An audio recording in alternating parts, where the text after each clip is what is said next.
They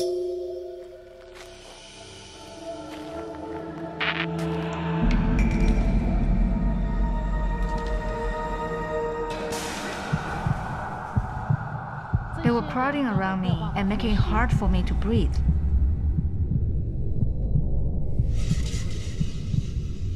I raised my cap, and the strangers were gone. I love stories like this. Ghost stories. A lot of torture place, a lot of people die there. We heard a voice About places we're not supposed to go. We're warned not to go. But I'm no ghost hunter. The fear, the superstition, always hides a bigger story, a true story.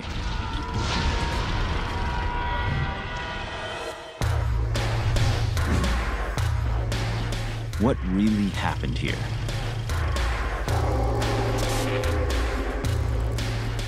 And if you knew, would you still go there?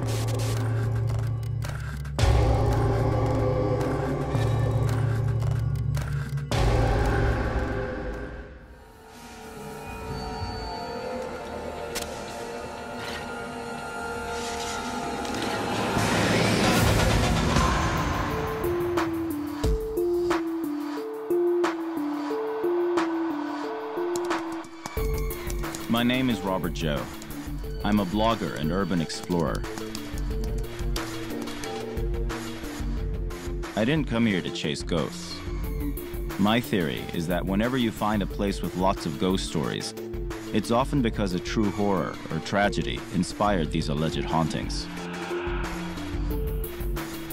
Taiwan has a complex history. Confucianism, Buddhism, and Taoism intersect. And for many, the material and spiritual worlds are inseparable. One place in particular caught my interest: Green Island, off Taiwan's southeast coast. It's billed as a resort destination, but this story didn't sound so idyllic.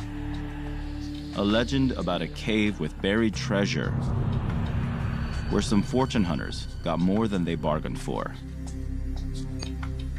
I am the general manager of Tongxiang Hotel. My name is Zhou Yu. I was born on 22nd January 1958. In 2008, some people from Taichung came to Green Island to dig for gold. We told them there was no gold on Green Island, but they insisted there was.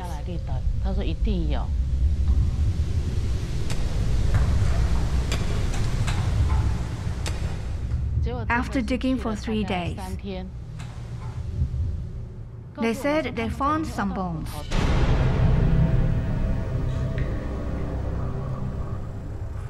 I was worried, so I decided I should tag along as well.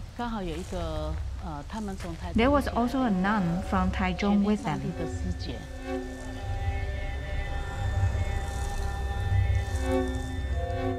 When I saw the bones, I couldn't help but cry.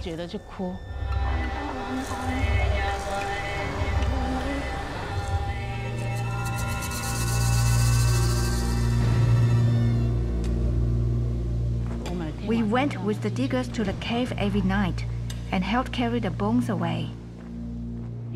One night, around 9 p.m., I felt a sudden wave of drowsiness hitting me.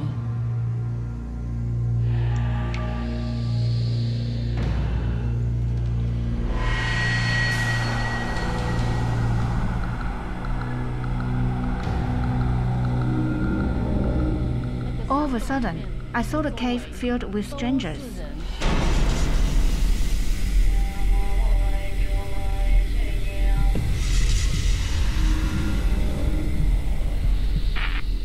They were crowding around me and making it hard for me to breathe. I raised my cap, and the strangers were gone. It was darkness all around me again. I was very confused, so I covered my face with my cap again. But then they came back. They just stood there, staring at me. So of all the haunting stories I found here, this is the most bizarre. It's some sort of hotel owner from Green Island teaming up with treasure hunters to look for buried gold in a cave, but when they dug up the ground, instead of gold, they found human bones. As they were digging up the bones, that's when the hotel owner had some sort of paranormal encounter. Now, this entire story about this cave and the gold and the ghosts, obviously there's got to be some sort of reputation so that the locals stay away from this place. This story had the makings of a perfect investigation. Was there a connection between Mrs. He's story and something that could have happened in Green Island's past?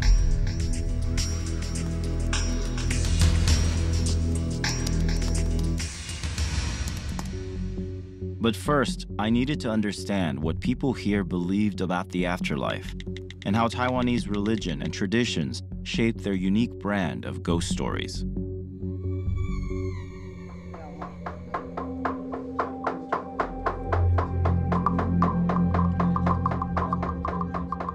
I was invited to a Taoist temple to get some answers. Stone Shu was a local TV personality who claimed to have connections to Taiwan's invisible world. 在上道主及众神明在上，弟子许孝舜以及阿杰希望呢道主呢能够让我们圆满顺利。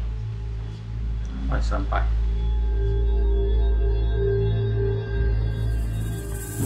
这是道教的一个庙，是台湾人基层生活的一个庙。台湾有来自印度的佛教，有来自西藏的密宗。 但是最主要，这样子的一个宗教是让大家在生活里面最接近的一种方式。How is Taoism different from other religions here in Taiwan? 道教里面它很注重，就是说前世跟今生跟来世，它所有的这种生命的循环，它觉得人是不断的在转世的。道教它有很多的物件的交换，今天我祈求了一个愿望，他如果给我的实现了。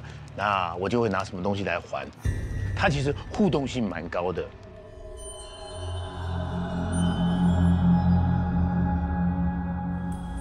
So I'm going to Green Island later. What can you tell me about the place? 如果你要寻找另外一个世界，那是一个很好的地方。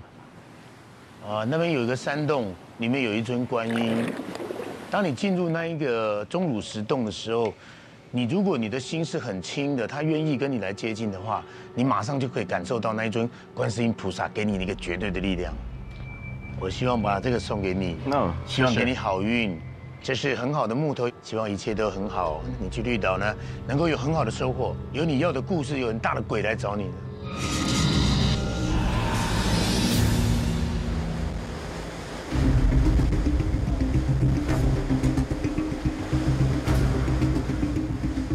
I'm here on the ferry to Green Island, a great tourist destination during the summertime. Hundreds of people flock there for the beaches, one of the few hot springs that's saltwater in the world. I don't believe in ghosts, but I had a hunch there might be more to what happened in that cave than even she suspected. This was the island with the rumored treasure cave. It's where Mrs. He claimed she had a paranormal encounter.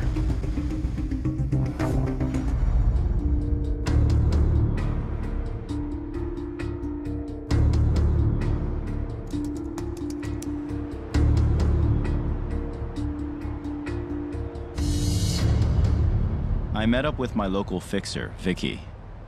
Hey, Vicky. I just need to find this cave, so if we can just talk to some local people and ask them where the caves are. Do you mind if I ask you a quick question? Do you know anything about this cave with gold? 知不知道有一个洞？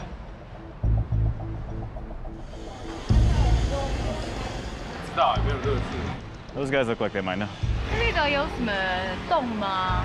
你说燕子洞吗？燕子洞不要去的好。Don't go there, don't go there.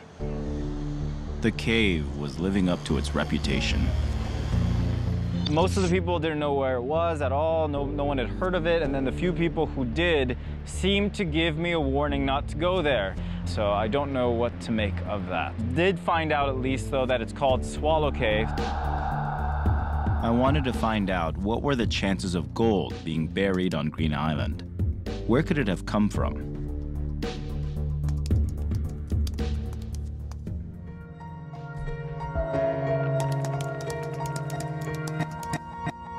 I turned to Jerome Keating, a professor who is an expert in the history of this area. I heard a rumor about buried gold on Green Island. Is it possible for gold to be on the island?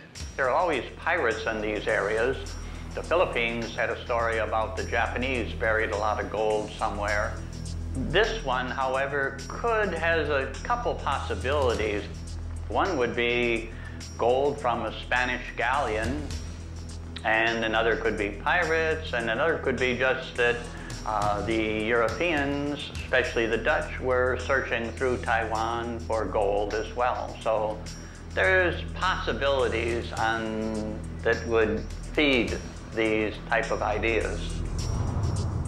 The Spanish had a trade route, what we call the Manila-Acapulco trade route, going from about 1575 up until the early 1800s. Therefore, the possibility of Spanish galleons were coming to Asia on a regular basis.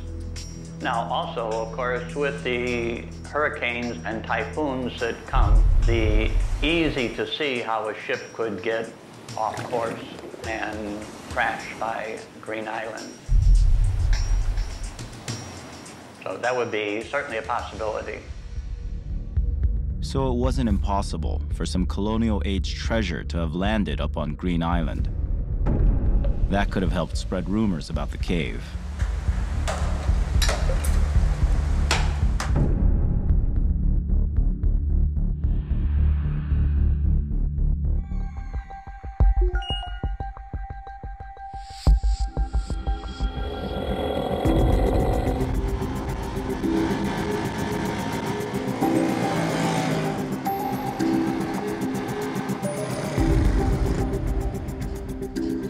Vicky tracked down the husband of the hotel owner, Mrs. He. He said he could explain what happened.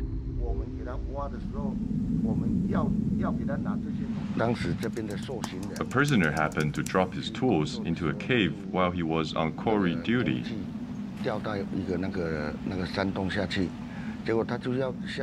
When he went looking for the tools,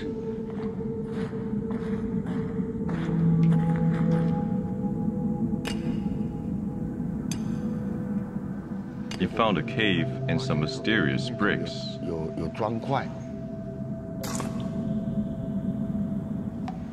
He chiseled the edges of the bricks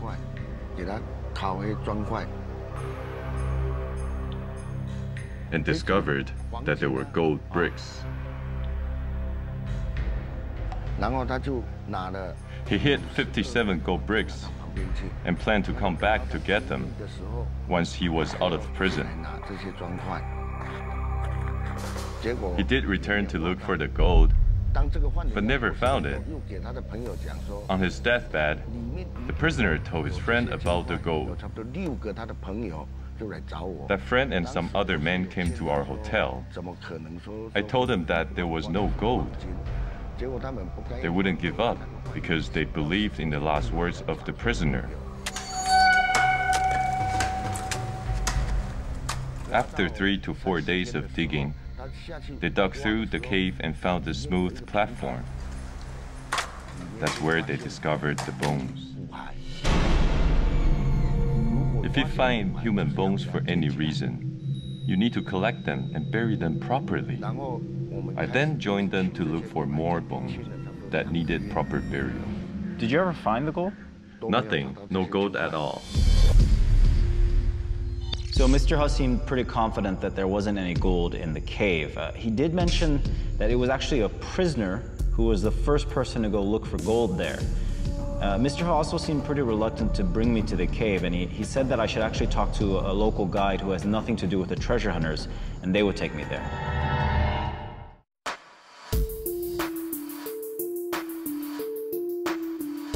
I came to Green Island off Taiwan's southeast coast because of rumors of a haunted cave. Looking into the story, I found out some treasure hunters went there searching for gold, but there was none to be found. Instead, they dug up human bones, remains of the dead. What really happened in that cave? And why do some locals refuse to go there? Once I located the cave, all I needed was someone to come with me.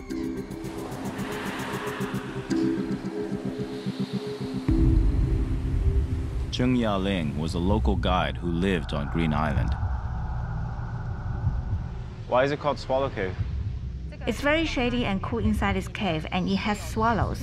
So the people of Green Island call it Swallow Cave. This is a sea cave, but there is a platform inside, made by the political prisoners locked on Green Island back in the 1950s. Their jails were near the cave, so they built a platform inside. Yaling mentioned prisoners. There was a prisoner. And in Mr. He's story, it was a prisoner that first came here looking for gold. What do you mean prisoners? In the 1950s, the government in Taiwan exercised martial law. They caught some intellectuals and brought them to Green Island to be reformed. Then she dropped a bombshell. Green Island is very hot, so if any political prisoner died, he was placed here on this platform. So the place became a temporary morgue.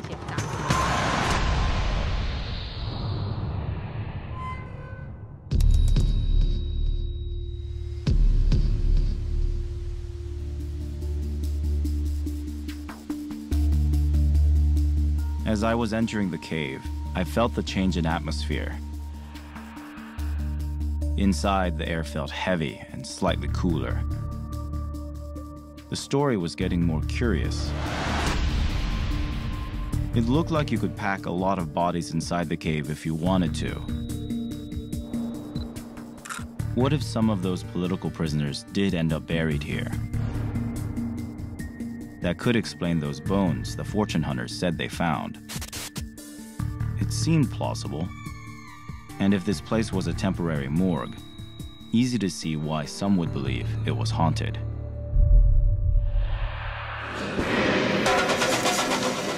Just came out of the Swallow Cave, and you can see swallows flying around near the ceiling. But the space, you can imagine it being large enough to just stack bodies all alongside it. So that could be true. However, the rumor of treasure being buried here was most likely a hoax. I sensed I was now close to the real story. Dead bodies in that cave could lead me to the truth about what happened here. I knew that the spooky reputation for the cave had to have some other story, and I finally found something that had a ring of truth to it. Why were these bodies stored there? And these political prisoners, what crime would they have committed to be put there? I knew that was where the investigation had to go next. Yaling told me the answers I sought lay right above the cave. This was the political prisoners' cemetery. The original prisoners who were locked here in 1950s were all split into 12 squadrons. So referring to it as a 13th squadron meant all these political prisoners who died, these comrades, spirits of the 12 squadrons, are all still here. Where is the prison that all these prisoners came from? All these political prisoners came from one of the 5 prisons on Green Island.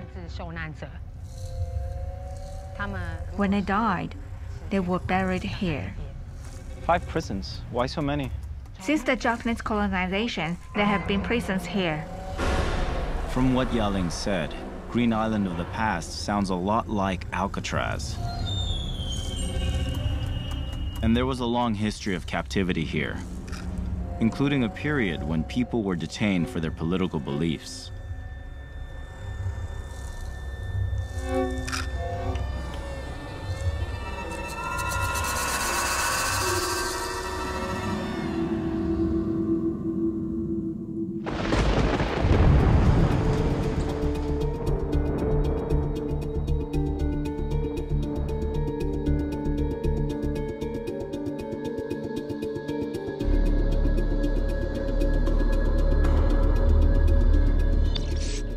So it turns out there are 5 prisons on this island of less than 3,000 people, which seems like a massive amount of prisons. They form one huge complex, more or less, even though the prisons were used at different times over history. I guess it wasn't surprising. One of these prisons, Oasis Villa, was said to be haunted by ghosts of the past, at least according to a guard who worked there.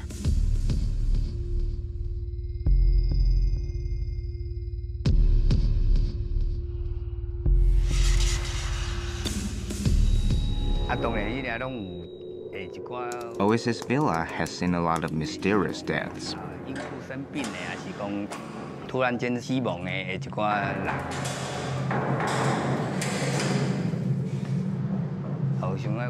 People who work there often saw the spirits of the deceased while working the night shift.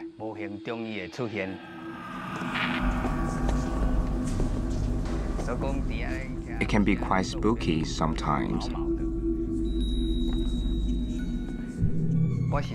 I was doing rounds on the first floor.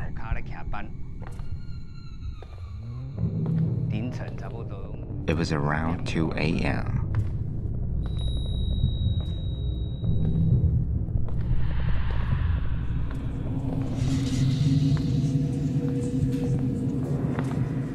I saw the back of a figure in the hallway. He was in a white prison uniform with blue stripes.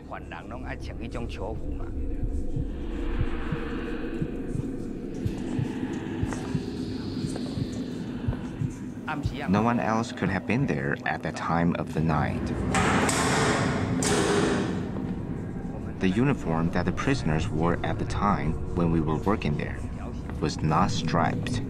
That figure must have been someone from the past. This mysterious figure kept walking down the hallway.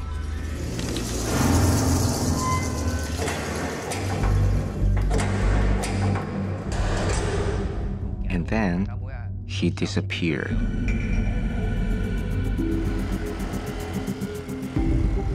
Mr. Lee said his ghost prisoner was wearing a uniform from a bygone era, from a time when it housed political detainees, sent here to be reformed, brainwashed. But what for?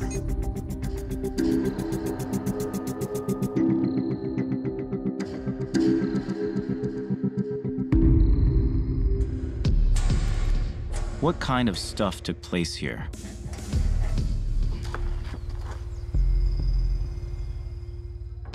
It was called Oasis Villa, but it didn't sound like much of either.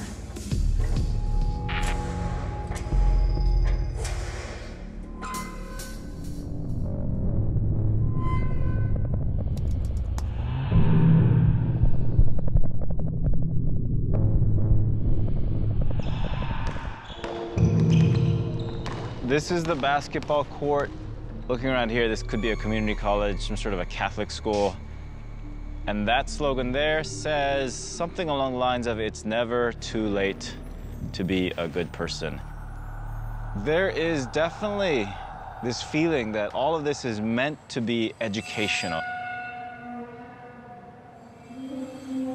It's eerie because of what has supposed to have happened here. There's just no trace of it. It just looks like an old abandoned school.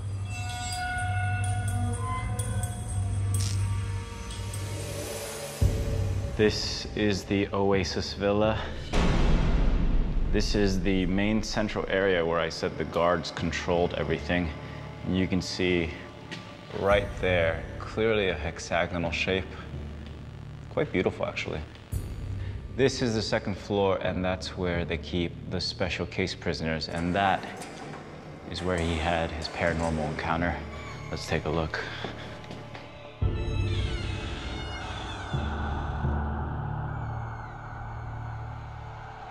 This is one of the 4 hallways that branches out of the cross. If you look down this, definitely get a sense of an actual prison. Now, you might think this looks like a dormitory, but there is one thing, other than the bunk beds and the strange bathroom in the corner, that should give you a sense that this isn't just student housing.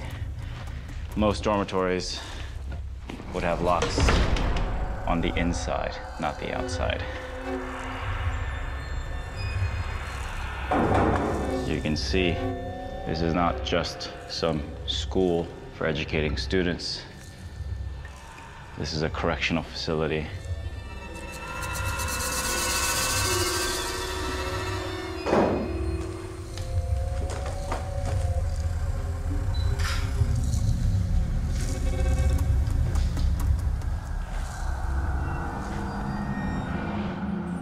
And here you got padded walls. This must be for the prisoners that they deemed unsafe to themselves. That's usually what the padded walls think.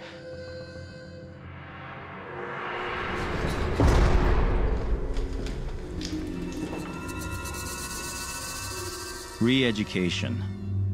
That's often a politically loaded word used when a government wants to control its citizens. I kept seeing the phrase, the White Terror. What was that? How did it relate to throwing people in jail for their politics?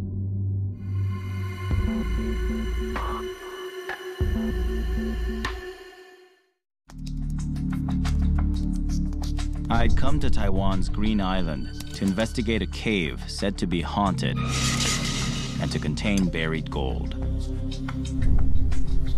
There were no ghosts and no evidence of gold, but the cave was likely used as a morgue for political prisoners who died on the island. There was a whole complex of prisons here, some used to detain people for their beliefs. All of this was happening during a period called the White Terror. There's something disturbing about Oasis Villa. The name sounds like a resort, but it's obviously a prison, now closed. The doors, of course, lock on the outside. And the people that were sent there had to trade their old beliefs for new ones that the authorities could accept. All of this happened during some period called the White Terror. Now, I want to know what exactly happened during this period and why were these people sent there?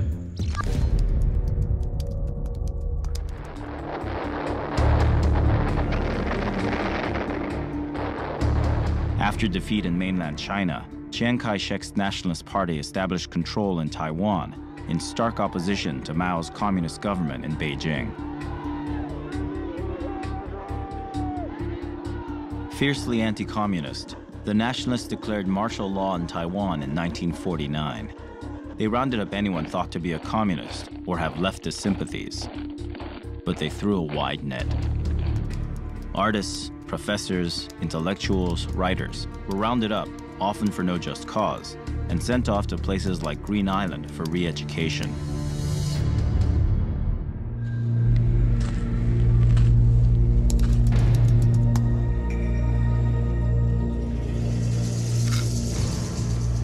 I went back to the prison complex on Green Island to check out the New Life Correction Center. It was the first prison used to detain suspected communists and other subversives. Now it was a museum to preserve the memory of those who lived through White Terror. Inside the New Life Correction Center, I'm here at the wall of faces of the people who actually stayed here. When you see the wall, you really start to get a sense of the scale of what the people here went through.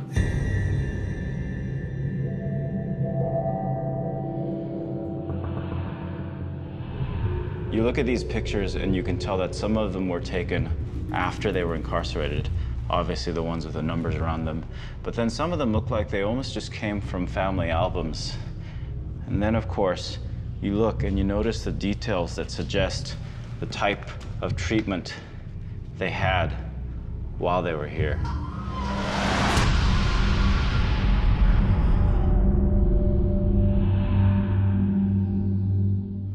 All right, I'm inside of the New Life Correction Center. This is more or less another recreation. This is a museum, but there is something here that you absolutely have to see. These people here are not moving because they are mannequins, but eerily real. In fact, that guy sitting there reading Even from this distance, I feel like he's just about to move. This guy right here is the perfect example of what went on here. These were educated people going through a re-education, musicians, scholars, literary people. And this is right in a nutshell what was going on here. Re-education of people who were already educated.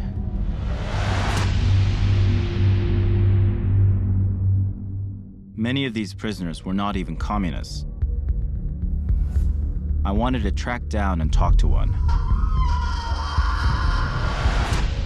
Guo Chungjuan was locked up in New Life Correction Center in the 1960s. So, Mr. Guo, could you tell me the circumstances of your arrest? They said they were arresting communist spies. Mr. Guo was 28 years old at the time he was arrested. He was working in a grocery store with his friend. Years later, he wrote a memoir of his experience in prison. So what were you doing when they came for you? At 12 a.m., they came and said they needed to look into some matters. They looked at my identification card and said there was something wrong with it. I had to follow them for further investigation. And just like that, they brought me to the police station. They interrogated me. They provided me with a document which they wanted me to sign to confess. I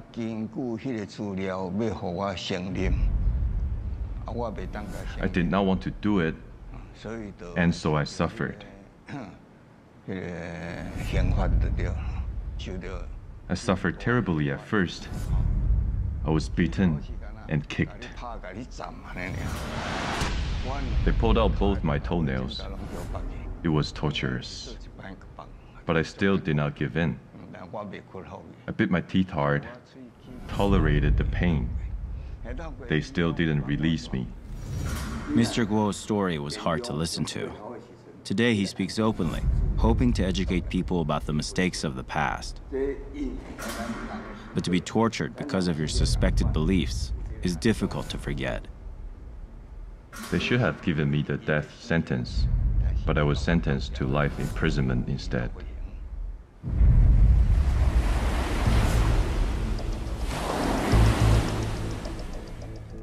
Mr. Guo would spend 22 years in prison and had no hope at the time of ever being a free man again. He was one prisoner among thousands during the White Terror, and his story was just the tip of the iceberg.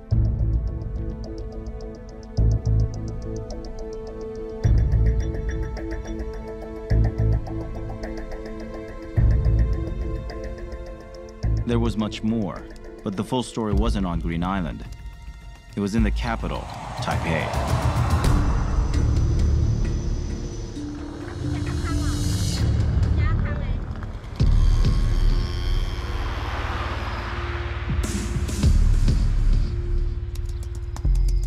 It didn't take me long to find the remnants of the White Terror in Taipei. Mr. Guo told me I could find out more by going to the infamous Jingmei Detention Center.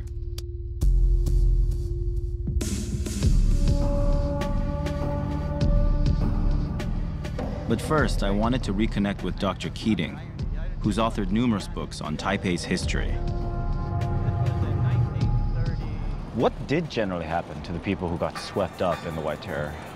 The White Terror is probably one of the worst times of Taiwan's history, and it really covers a period, I would say, from 1947 to 1987.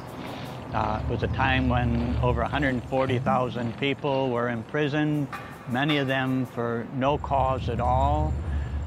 So why don't more people know about it? Well, I would say one is the difficulty in accessing records and knowing where to go for the information. I asked him what he knew of Jingmei. Jingmei was mainly for political prisoners. It was a place of detention where you were awaiting trial. So you would spend time there, and then you would get your trial, a military court usually, and therefore some did not even bother to get a lawyer. Worst case scenario, you would be convicted and executed. More likely scenario, you would be sent to Green Island. The information that I can access, where would I go to get that? Well, Jingmei would certainly be a good start because they have good records on who came in, who served time, how long they were there, and where they went after they left.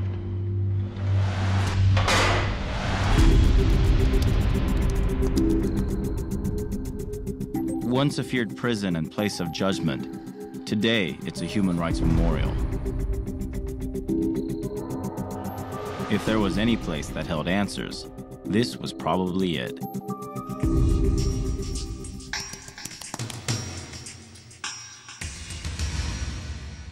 So this is the Jingmei Detention Center, and it was one of the places that processed prisoners to be sent off to Green Island.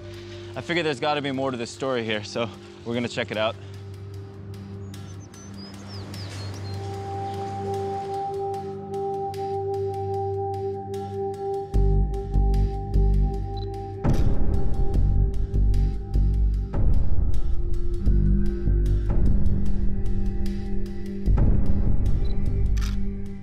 It looked like a movie set at first.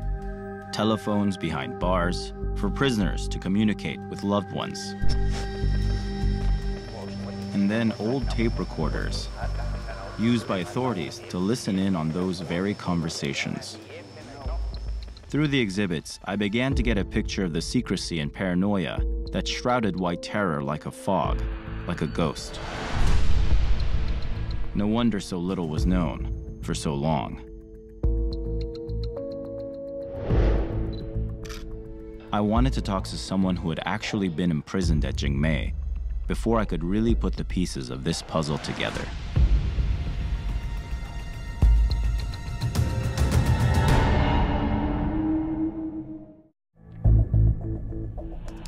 My investigation into an Alcatraz-like penal colony on Taiwan's Green Island led me to uncover a dark period in Taiwan's history, known as the White Terror.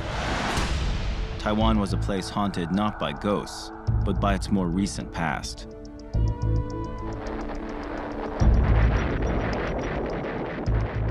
Over nearly 4 decades of martial law, a campaign to weed out communism resulted in more than 100,000 people being imprisoned, though many were not guilty of their alleged crimes. It was at detention centers like Jingmei that many accused of subversion were sentenced. From there, many were sent to prison, and others sent away to be executed.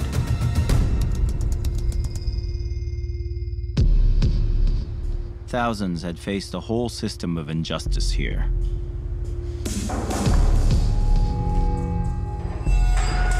Confessions under torture, show trials with predetermined outcomes, hopeless prisoners driven to suicide. You could almost hear the echo of despair here.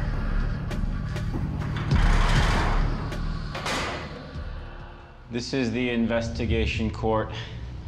You take a look inside and you immediately get a sense of theatricality.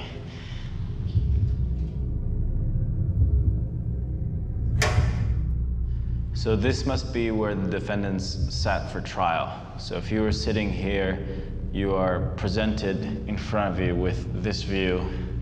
3 judges staring down at you. You would be expected to be cowed to a certain extent. There just wasn't much you could do, I imagine. But some prisoners did manage to do something.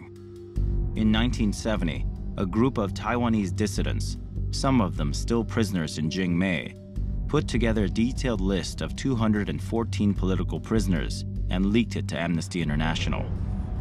Dr. Chun Chung Tong was one of those dissidents, and he agreed to meet. I was responsible for physical checks at that time for everyone. They told me their names, age, etc. I took down all the details so that they could be shared. Dr. Chun's medical training meant he had access to patient records at Jingmei, and those told a story that wasn't in the newspapers. At that time, we seldom had a chance to read the newspaper.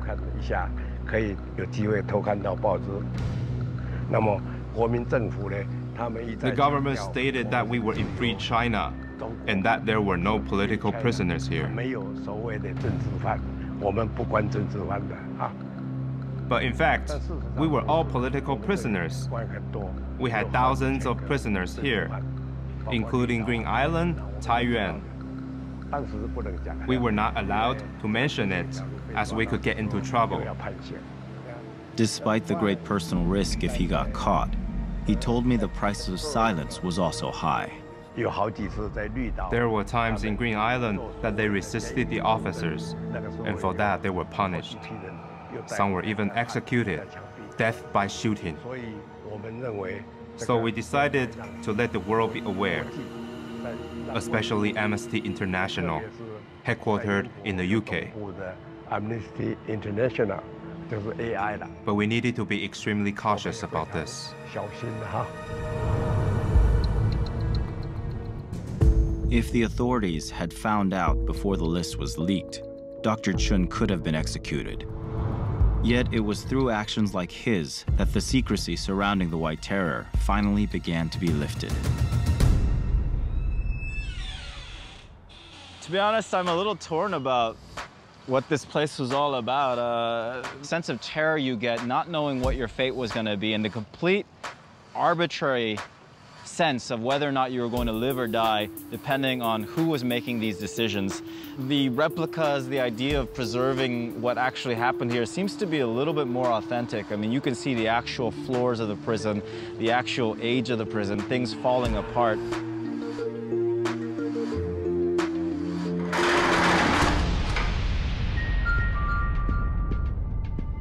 Jingmei Detention Center is now Jingmei Human Rights Memorial Park, just like Oasis Villa on Green Island. The reluctance to face that past here is gradually changing in Taiwan, even though many still prefer not to discuss it. Over time, the White Terror survivors managed to return to Jingmei Detention Center and Green Island. They published memoirs about their experiences and continue to share them with the world and exorcise the demons of the past. Taiwan's martial law was lifted 38 years and 57 days after it began. It was one of the longest in history.